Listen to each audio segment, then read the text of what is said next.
வணக்கம் மக்களே, காடை முட்டையை வச்சு ஒரு தரமான ரெசிபி தான் பார்க்க போகிறோம். அதுக்கு முன்னாடி நம்ம சேனலில் சப்ஸ்கிரைப் பண்ணாதவங்க சப்ஸ்கிரைப் பண்ணிக்கோங்கப்பா. 1-2 பல்லாடு தான் மக்களே நான் இன்றைக்கி எடுத்திருக்கேன். அதை பொடிச்சா கட் பண்ணி ஆட் பண்ணிக்கிறலாம். அப்புறம் கொஞ்சமாக வத்தப்பொடி, கரம் மசாலா பொடி, அதுக்கப்புறம் சால்ட் ஆட் பண்ணிக்கலாம் நண்பர்களே. அப்புறம் ஒன்றா வச்சிருந்த காடை முட்டையை உடச்சி ஆட் பண்ணிக்கிறலாம்ப்பா. நான் இன்றைக்கி சிக்கன் ஆட் பண்ண போகிறேன். அப்படி உங்கள்கிட்ட சிக்கன் இல்லைனா அதை ஸ்கிப் பண்ணிக்கிறலாம்.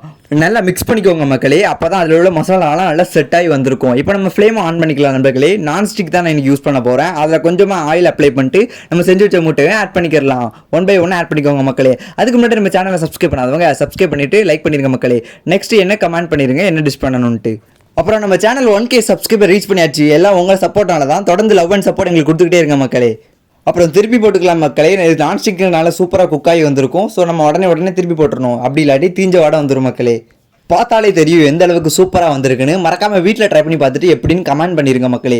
டேஸ்ட் வைஸ் பார்த்தீங்கன்னா நாட்டுக்கோழி முட்டை மாதிரி தான் இருந்துச்சு. பட் எந்த ஒரு டிஃப்ரென்ஸ் எனக்கு தெரில. பட் உங்களுக்கு எப்படி இருந்துச்சுன்னு மறக்காமல் கமெண்ட் பண்ணிடுங்க. இப்போ உங்களுக்கு சாப்பிட்டு பார்த்துட்டு டேஸ்ட் எப்படின்னு சொல்ல போகிறேன். சூப்பர்.